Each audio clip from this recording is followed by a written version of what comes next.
আসসালামু আলাইকুম প্রিয় শিক্ষার্থীরা, কেমন আছো তোমরা? আশা করি ভালো আছো।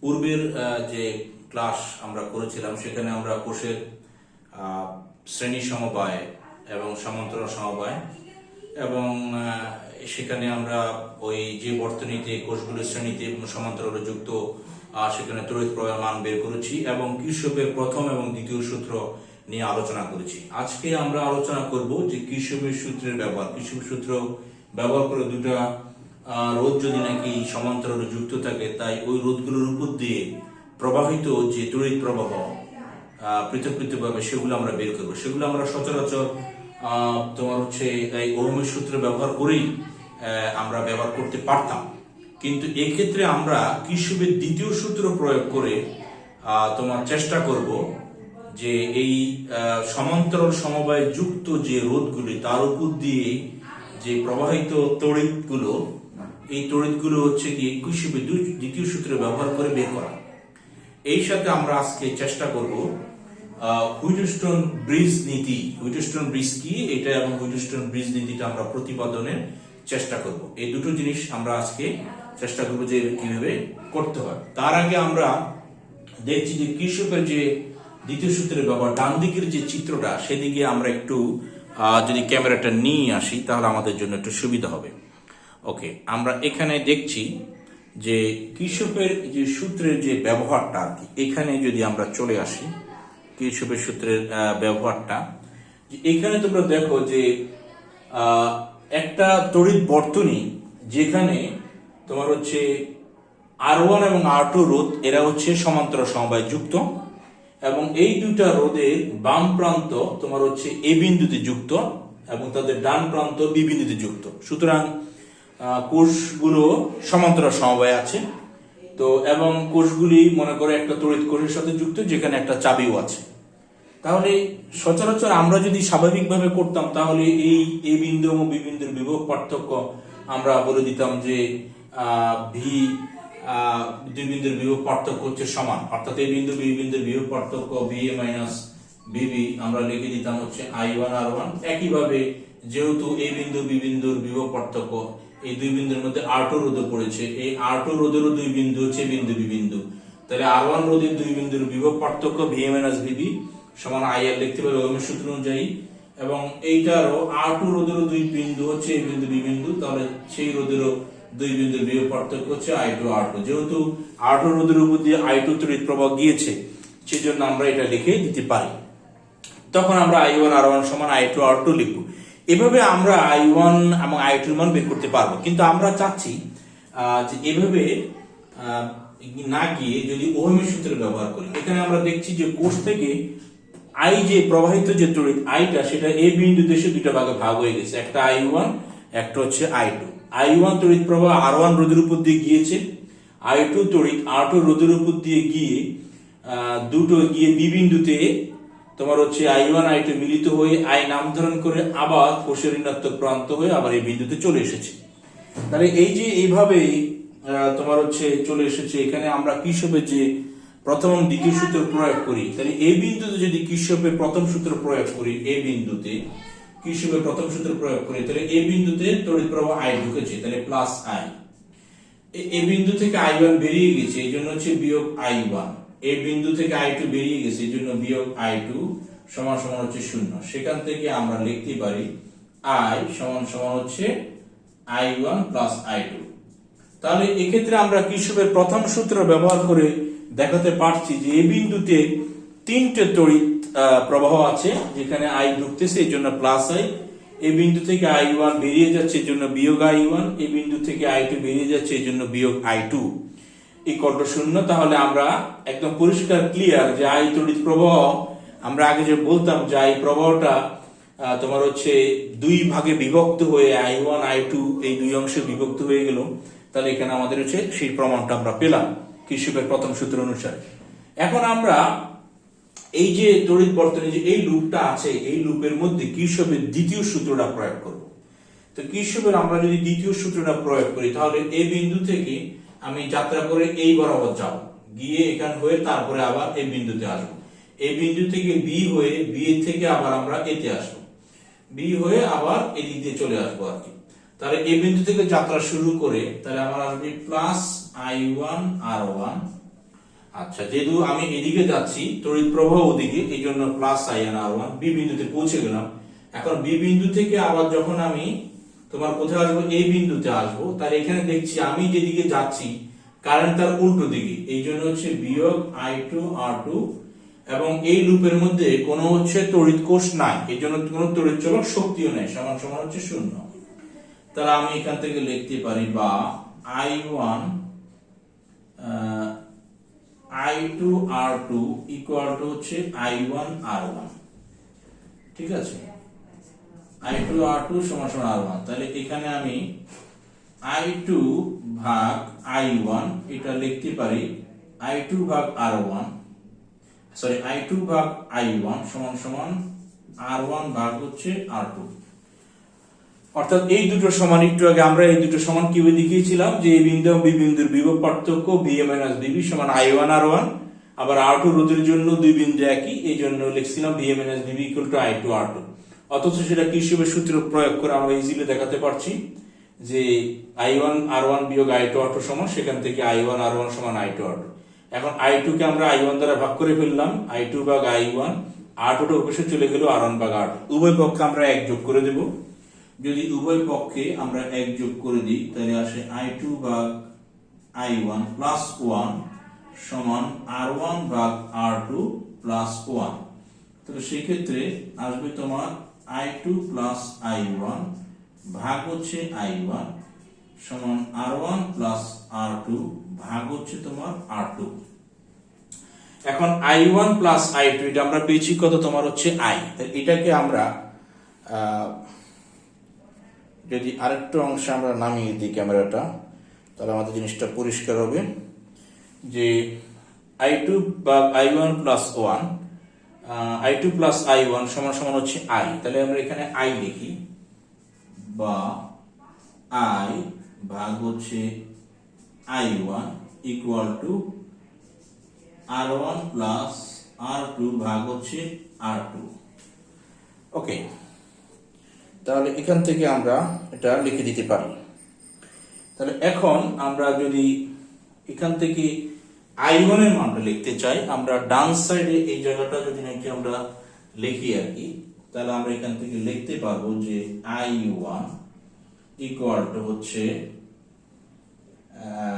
R2 into I, R2 into I divided by R1 plus R2 into I।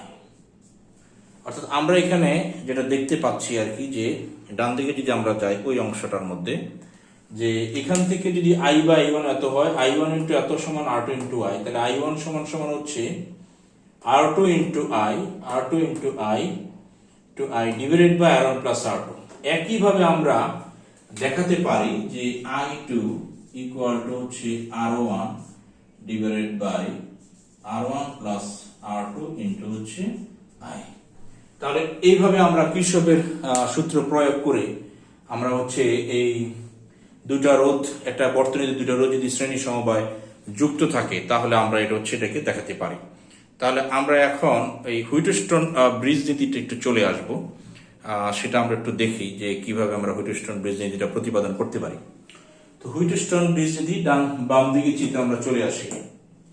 আমরা হুইটস্টোন ব্রিজ নীতিতে বলি যে চারটা এখানে রোধ আছে আর কি, যে চারটা রোধ পরস্পর শ্রেণীবদ্ধভাবে এমনভাবে যুক্ত যে একটা বদ্ধ বর্তনী তৈরি করেছে, যে প্রথম যে রোধটা প্রথম বিন্দুর সাথে সর্বশেষ রোধটার শেষ বিন্দু মিলে যুক্ত হয়ে তোমার হচ্ছে একটা বদ্ধ বর্তনী তৈরি করে, এমন ভাবে সাজানো হইল। এবং যে কোনো দুইটা রোধের সংযুক্ত বিন্দুর সাথে অন্য দুইটা রোধের সংযুক্ত বিন্দু তার মাঝখানে একটা গ্যালনোমিটার, এবং অন্য যে দুইটা হচ্ছে সংযোগ বিন্দু আছে তার মাঝখানে একটা তড়িৎ কোষ এবং তোমার হচ্ছে চাবি যুক্ত থাকে, তাহলে আমরা সেই বর্তনীটাকে হুইটস্টোন ব্রিজ বলে থাকি।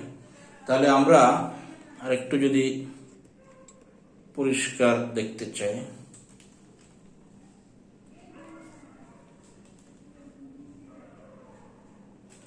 ক্যামেরাটা একটু দূরে সরিয়ে দিই। হ্যাঁ, তাহলে আমরা যে জিনিসটা দেখতে চাচ্ছি যে এই হুইটস্টোন ব্রিজ নিয়ে হুইটস্টোন ব্রিজে তাহলে আমরা এখানে চারটা রোধ দেখতে পাচ্ছি, একটা হচ্ছে পি, একটা হচ্ছে কিউ, আর একটা হচ্ছে আর, আর একটা হচ্ছে তোমার এস। তাহলে চারটা রোধ এমন ভাবে যুক্ত, প্রথম রোধটা হচ্ছে পি, পি এর প্রথম প্রান্তের সাথে সর্বশেষ রোধটা যেটা নাকি আর, তার হচ্ছে শেষ বিন্দুটা এখানে যুক্ত। তাহলে যদি এই এমন ভাবে তোমার হচ্ছে যুক্ত থাকে যে চারটা রোধ শ্রেণী সমবায়ে বদ্ধবর্তী এমন ভাবে যুক্ত থাকে, প্রথম রোধের প্রথম প্রান্তের সাথে সর্বশেষ যে রোধটা আছে তার শেষ বিন্দু মিলে যুক্ত হয়ে তোমার হচ্ছে একটা বদ্ধ বর্তনী তৈরি করবে, এবং যে কোনো দুইটা রোধের সংযোগস্থল এবং অপর দুটি রোধের সংযোগস্থল, যে কোনো দুইটা রোধ মনে করো পি কিউ তার সংযোগস্থল এবং অপর দুটি রোধের সংযোগস্থলের মাঝখানে একটা গ্যালভানোমিটার, এবং আমাদের দেখা যাচ্ছে যে অন্য দুইটা সংযোগস্থল এ এবং সি তার মাঝখানে একটা তড়িৎ কোষ এবং একটা চাবি যুক্ত থাকে। তাহলে ওই বদ্ধ বর্তনীটাকে আমরা বলবো হুইটস্টোন ব্রিজ।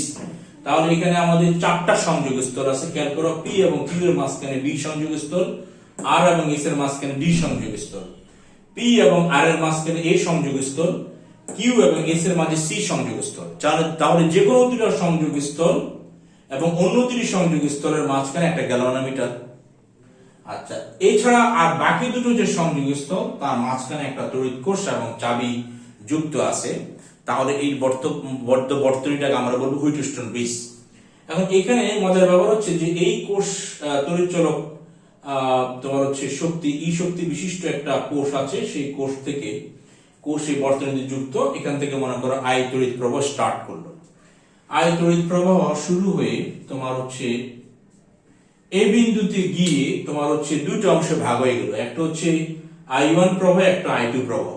যেহেতু সে এই বিন্দুতে এসে দেখলো যে দুটো শাখা ব্রাঞ্চ বেরিয়ে গেছে, একটা উপর দিক দিয়ে, একটা হচ্ছে তোমার নিচ দিক দিয়ে। তাহলে পি রোধের উপর দিয়ে I1 প্রবাহ গেল আর আর রোধের উপর দিয়ে I2 প্রবাহ গেল।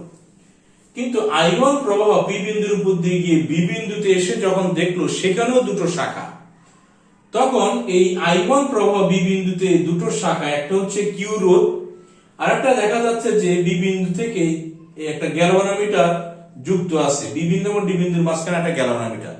তাহলে যেহেতু সে দুটো শাখা পেল, এই I1 প্রবাহ দুইটা ভাগে ভাগ হয়ে যাবে, একটা হচ্ছে আইজি গ্যালভানোমিটার কারেন্ট, একটা হচ্ছে তোমার হচ্ছে I3 মানে কিউ রোধের উপর দিয়ে যে প্রবাহ যাবে সেটা হচ্ছে I3। তাহলে I1 প্রবাহ দুইটা ভাগে ভাগ হয়ে যাবে, একটা আইজি নাম ধারণ করবে, একটা I3 নাম ধারণ করবে। এদিকে আইজিটা গ্যালভানোমিটারের মধ্য দিয়ে গিয়ে ডি বিন্দুতে আসবে, আর এদিকে যে আর রোধের উপর দিয়ে যে I2 প্রবাহ সে ডি বিন্দুতে আসবে। ডি বিন্দুতে এসে দেখবে যে উপর থেকে ডি বিন্দু দিয়ে যে গ্যালভানোমিটার হয়ে আইজি প্রবাহটা আসতেছে সেটা ডি বিন্দুতে চলে আসছে। তাহলে ডি বিন্দুতে I2 প্রবাহ এসে সঙ্গী হিসাবে গ্যালভানোমিটার কারেন্ট আইজি কি পাবে, পেয়ে এই দুইটা প্রবাহ একসাথে হবে, একসাথে হয়ে যুক্ত হয়ে যোগ হয়ে আইফোন নাম ধারণ করে এস রোধের উপর দিয়ে গিয়ে তোমার সি বিন্দুতে আসবে। তাহলে I4 প্রবাহ এস রোধের উপর দিয়ে সি বিন্দুতে এসে দেখবে যে ওকে ওয়েলকাম করার জন্য তোমার হচ্ছে তখন ওই I3 প্রবাহটা এসে উপস্থিত হয়েছে। তাহলে সি বিন্দুতে I4 প্রবাহ এবং I3 প্রবাহ একসাথে মিলিত হয়ে আই নামকরণ করে সি এর থেকে তোমার চাবি হয়ে কোষে দিয়ে চলে আসবে। এটাই হচ্ছে বর্তনীর মধ্য দিয়ে কিভাবে তড়িৎটা প্রবাহিত হবে। এখানে অবশ্য একটা শর্ত আছে যে বি বিন্দু থেকে ডি বিন্দুর মধ্য দিয়ে যে আমরা প্রবাহ আইজি চিন্তা করেছি, সেখানে শর্তটা হচ্ছে বি বিন্দুর যদি নাকি বিভবটা ডি বিন্দুর চেয়ে বেশি হয়, that means VB is greater than যদি নাকি তোমার ভিডি হয়, তবেই কিন্তু গ্যালভানোমিটার কারেন্টটা বি এর থেকে ডি এর দিকে আসবে। ঠিক আছে, আসবে এবং মানে এই অবস্থা হবে আর কি। কিন্তু যদি উল্টোটা হতো আর কি, যে ভিডি ইজ গ্রেটার দেন ভিবি, সেক্ষেত্রে তোমার হচ্ছে ডি বিন্দু থেকে বি বিন্দুর দিকে তোমার হচ্ছে গ্যালভানোমিটার প্রবাহ যেত, অর্থাৎ সেখানে এখানে I2 প্রবাহটা তোমার ভাগ হয়ে যেত, এই এদিক দিয়ে এস এর উপর দিয়ে একটা প্রবাহ যেত আর গ্যালভানোমিটারের উপর দিয়ে তোমার হচ্ছে একটা প্রবাহ আইজি যেত। সেই গ্যালভানোমিটার প্রবাহ আইজি আর এদিকে পি রোধের উপর দিয়ে যে প্রবাহ I1, সেই দুইটা বি বিন্দুতে মিলিত হয়ে যুক্ত হয়ে তখন এই I3 রোধের উপর দিয়ে যেত।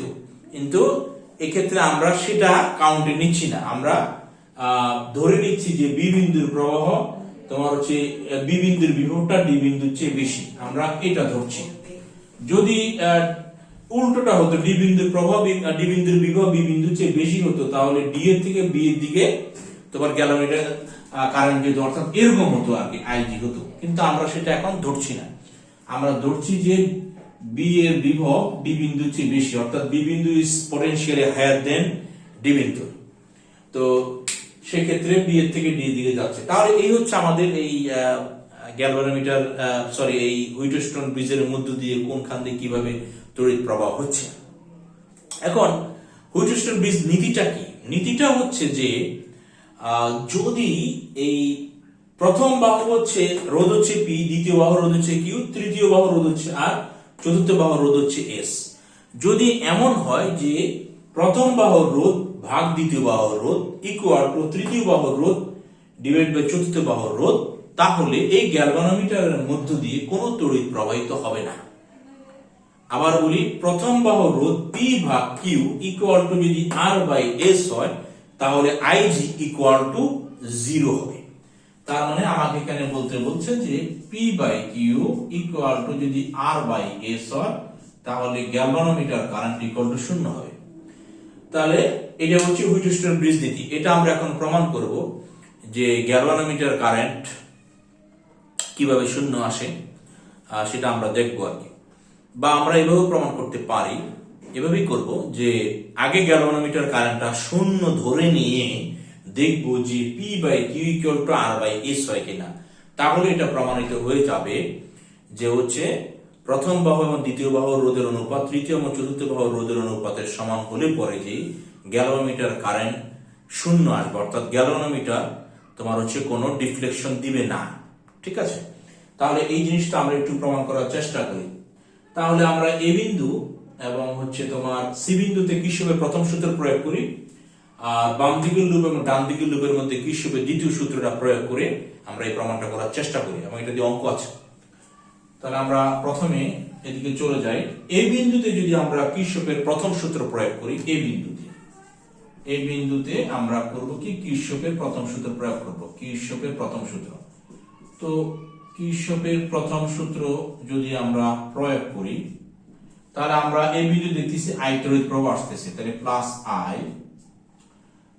এখানে কারেন্ট তোমার বেরিয়ে যাচ্ছে তোমার হচ্ছে বিয়োগ I1 বিয়োগ I2 সমান সমান হচ্ছে 0। তার মানে I সমান সমান I1 plus I2।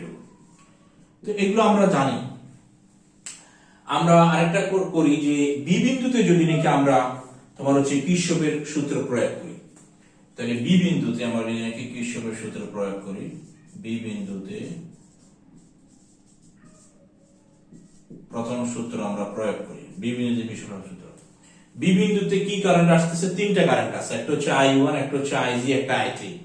I1 in করছে আর IG I3 বেরিয়ে যাচ্ছে। তাহলে আমরা লিখতে পারি যে I1 বিয়োগ হচ্ছে IG বিয়োগ হচ্ছে I3 ইকুয়াল টু 0। I1 বিয়োগ IG বিয়োগ I3 সমান সমান 0। এটাকে দিই 1 নম্বর সূত্র। আর ডি বিন্দুতে কিরশফের সূত্র প্রয়োগ করব, ডি বিন্দুতে যদি আমরা কিরশফের প্রথম সূত্র প্রয়োগ করি, তাহলে এখানে দেখাচ্ছে ডি বিন্দুতে তোমার হচ্ছে প্রবাহ তিনটা, একটা হচ্ছে I2 প্রবাহ কামিং ইন, ডি বিন্দুতে IG কারেন্ট ইন প্রবেশ করছে, এবং ডি বিন্দু থেকে I4 কারেন্ট বেরিয়ে যাচ্ছে। এই তিনটা প্রবাহের বীজগাণিতিক সমষ্টি উইল বি ইকুয়াল টু 0। তাহলে আমাদের এখানে হবে I2 যুক্ত হচ্ছে I2, IG যুক্ত হচ্ছে IG কামিং IG প্লাস, আর I4 বেরিয়ে যাচ্ছে বিয়োগ I4 ইকুয়াল টু হচ্ছে 0। এটা 2 নম্বর সূত্র। আমরা আরেকটা করি, এ বি ডি এ এই লুপের মধ্যে কিরশফের তোমার হচ্ছে দ্বিতীয় সূত্র আমরা একটু প্রয়োগ করি। তাহলে হচ্ছে আমাদের এ বি ডি এ যদি নাকি লুপের মধ্যে আমরা কিরশফের প্রথম সূত্র দ্বিতীয় সূত্র প্রয়োগ করি, এ বি ডি এ লুপে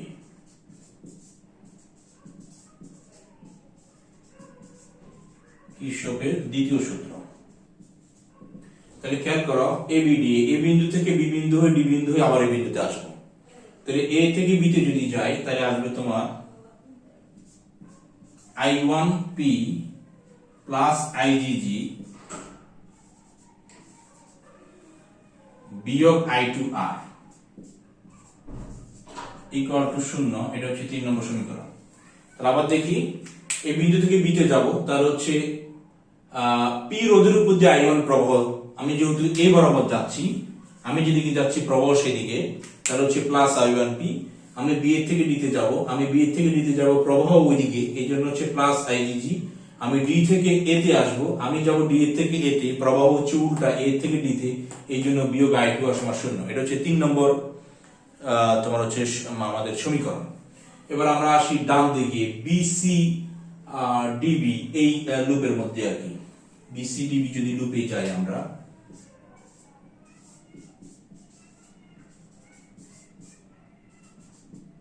লুপের কিরশফের দ্বিতীয় সূত্র যদি আমরা প্রয়োগ করি তাহলে কি আসে, বিসিডিবি। বি এর থেকে সি তে যাব, তাহলে আমাদের আমি যেদিকে যেতে চাই সেদিকে কারেন্টটা আছে, তাহলে প্লাস I3Q। সি এর থেকে ডি তে যাব, সি এর থেকে ডি তে যাব, অথচ প্রবাহ হচ্ছে ডি এর থেকে সি তে, তাহলে হচ্ছে মাইনাস I4S।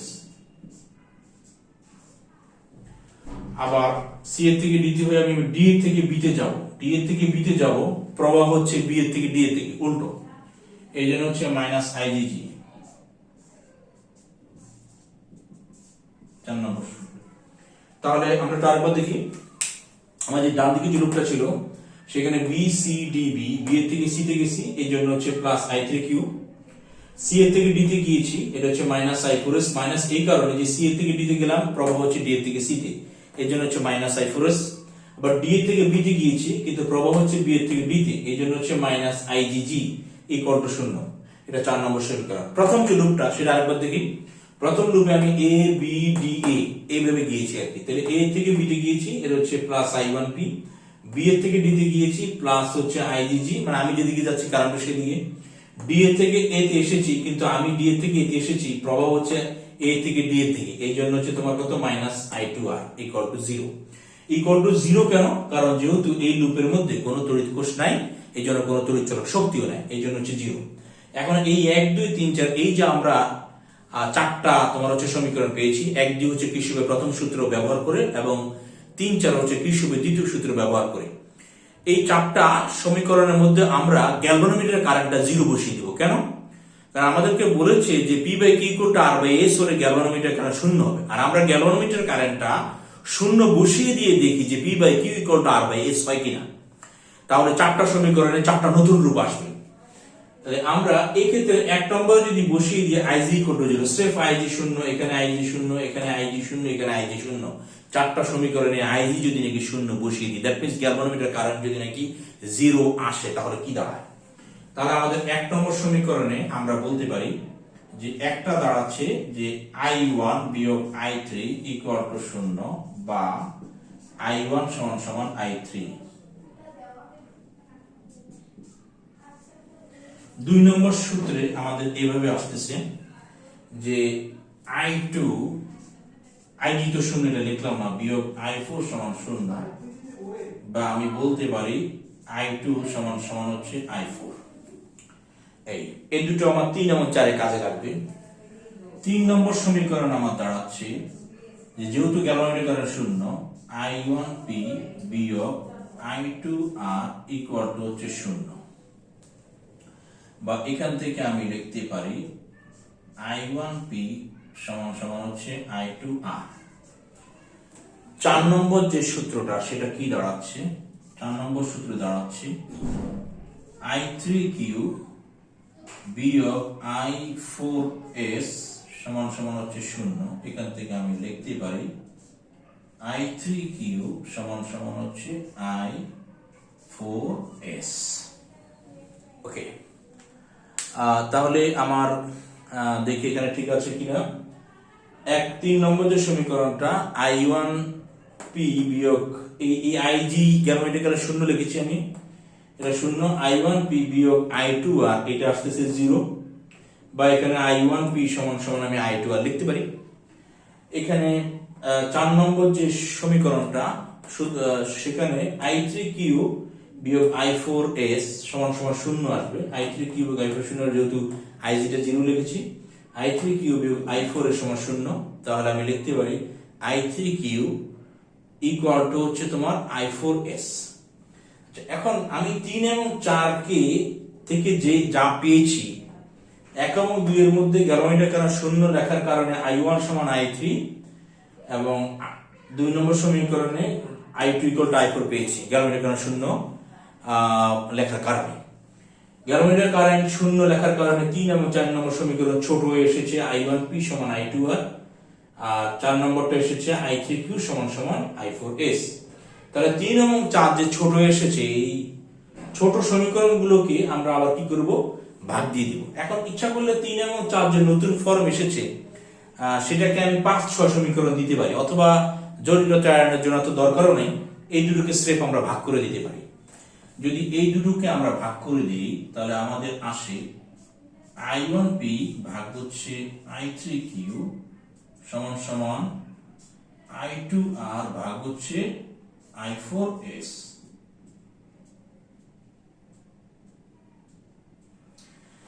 তাহলে দেখা যাচ্ছে যে এই দুটোকে ভাগ করে দিচ্ছে I1P বিয়োগ I3Q সমান সমান I2R বিয়োগ I4S। আমরা একটু খেয়াল করে দেখি, এখানে আমরা পেয়েছি যে I1 সমান I3, এই I1 সমান I3, তাহলে এটা কাটাকাটি যায়। আবার I2 সমান I4, এখানে I2 আর I4 আছে, যেহেতু I2 I4 আছে কাটাকাটি যায়। তখন এভাবে তো পরীক্ষার খাতে কাটাকাটি করা যাবে না, সমান লিখে দিলে সবচেয়ে ভালো হয়। অর্থাৎ আমরা এখানে লিখে দিতে পারি, বা I1 সমান I3 লিখে দিতে পারি I1P, I3টাকে লিখলাম যে I1Q, উপরে হচ্ছে I2R, নিচে যে I4টা সেটাকেও লিখলাম হচ্ছে I2S। তাহলে যা সুন্দর হয়। অর্থাৎ আমরা এখানে করেছি কি, যে I3টাকে I1 লিখেছি, আর একটু যদি আমরা ডাউন করি, হ্যাঁ আমরা এই যে I1P আর নিচে হচ্ছে I3, এটাকে আমরা লিখে দিয়েছি তোমার কত I1, এদিকে I4 যেটা সেটাকে আমরা লিখে দিয়েছি তোমার কত I2, এটা দেখা যাচ্ছে কিনা, I4 কে আমরা লিখে দিয়েছি তোমার হচ্ছে I2। তাহলে এই I2 এই I1 কাটাকাটি যায়, I2 কাটাকাটি যায়। যেহেতু কাটাকাটি যায় তাহলে আমার থাকতেছে P/Q ইকুয়াল টু R/S। অর্থাৎ এই ক্ষেত্রে আমি এদিকটা যদি একটু মুছে দেই আর কি, তাহলে আমার এখানে সুন্দরভাবে আসছে। এটাকে যদি আমরা একটু উপরে উঠাই দিই, পরিষ্কার আসতেছে P/Q ইকুয়াল টু হচ্ছে R/S। তাহলে এই সেই বিখ্যাত সমীকরণ আর কি, যে P/Q ইকুয়াল টু R/S। তাহলে আমরা গ্যালভানোমিটার কারেন্ট 0 ধরে নিয়ে আমরা দেখছি যে P/Q ইকুয়াল টু হচ্ছে তোমার কত R/S আসছে। তাহলে এক্ষেত্রে এভাবেই আমরা প্রমাণ করতে পারি যে P/Q ইকুয়াল টু R/S হলে গ্যালভানোমিটার কারেন্ট IG-টা 0 আসবে। তার মানে হচ্ছে এটাই হচ্ছে হুইটস্টোন ব্রিজ নীতি, যে গ্যালভানোমিটার P/Q প্রথম বাহু দ্বিতীয় বাহু রোধের অনুপাত, তৃতীয় চতুর্থ বাহু রোধের অনুপাতের সমান। That means P/Q equal to R/S হলে এই গ্যালভানোমিটার কোনো ডিফ্লেকশন দিবে না, দ্যাট মিন্স গ্যালভানোমিটারের মধ্যে কোনো তড়িৎ প্রবাহিত হবে না। তো আমরা নেক্সট দিনে আমাদের অলমোস্ট শেষ হয়ে আসছে, আমরা নেক্সট দিনে হচ্ছে শান্ট কি, শান্টের ব্যবহার নিয়ে আলোচনা করব। গ্যালভানোমিটার অ্যামিটারের তোমার হচ্ছে কিভাবে অ্যামিটারের পাল্লা বৃদ্ধি করা যায়, এই জিনিসগুলো নিয়ে আলোচনা করতে হবে। সে পর্যন্ত আল্লাহ হাফেজ।